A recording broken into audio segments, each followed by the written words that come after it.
علی جان علیف آموزگار زبان انگلیسی از مؤسسه تعلیمی تیم کالج بار دیگر با شما میباشم و اینک درس 24 خود را شروع کردیم. چگونه که ما در درس پیشین با شما وعده کردیم که در درس 24 ما با شما چگونه ساختن سوالهای WH question در زبان انگلیسی می‌آموزیم. اینک درس رو ما پیشکش شما می‌گردیم.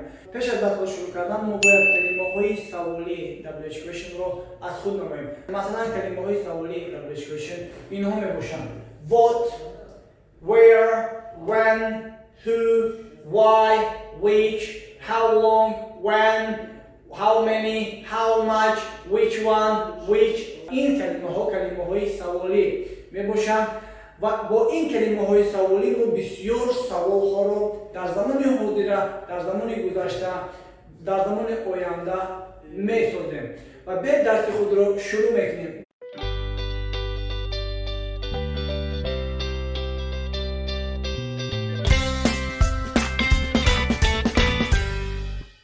دیگر کلمه های سوالی رو میخونیم.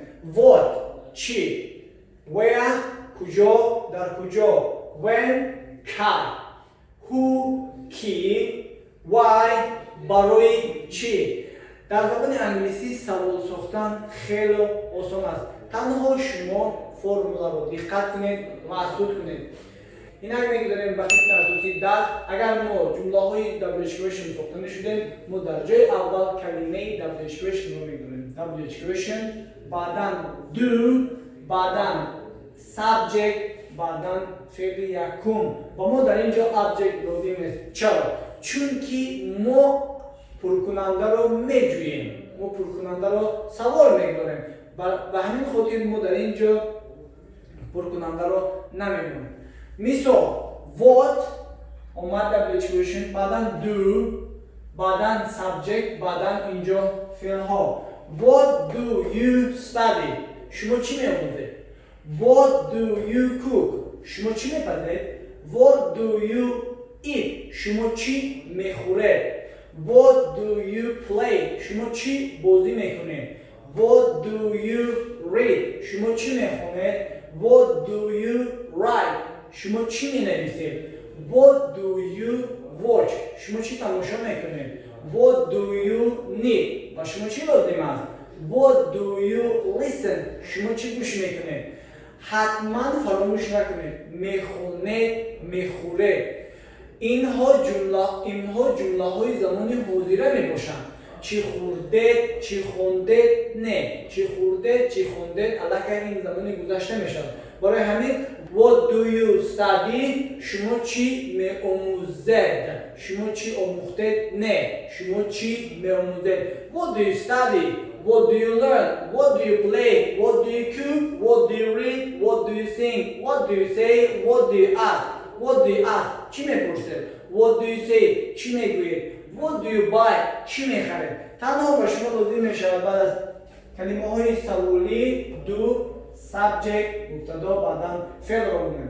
ما ساختیم با what do you read what do you say what do you ask. به میسازیم با where یا اینکه میسازیم با when. اینک شروع میکنیم.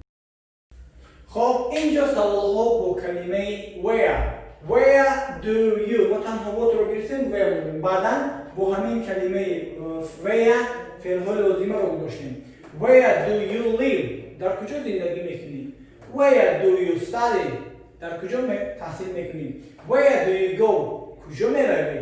where do you play در کجا بازی میکنید؟ where do you work در کجا کار میکنید؟ where do you stay در کجا میستید؟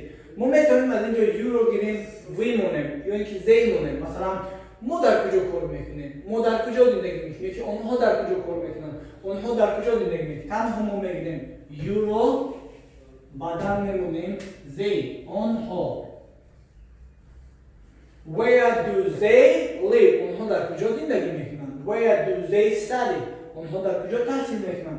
where do they go آنها کجا میروند؟ where do they work آنها در کجا کار میکنن؟ where do they stay آنها در کجا استقامت میکنن. این جمله ها با جمله های where بود. بعد میسازیم با کلمه when. خب این سوال ها با سوال های when do you come کی میگویی؟ When do you call me? کی به من زنگ میزنی. When do you start work? کی کار رو start میکنی. When do you get up? کی از خواب میخیزی. When do you have lesson? کی درس داری. When do you finish work? کی کار رو تمام میکنی. When do you help me? کی به من کمک میکنی. When do you start your English lesson? کی درس انگلیسی رو start میکنی. When do you finish your English lesson? کی درس انگلیسی رو تمام میکنی. When do you build your house? کی خونت رو میسازی. When do you come to my house? کی به خونه من میبینی. When do you visit me?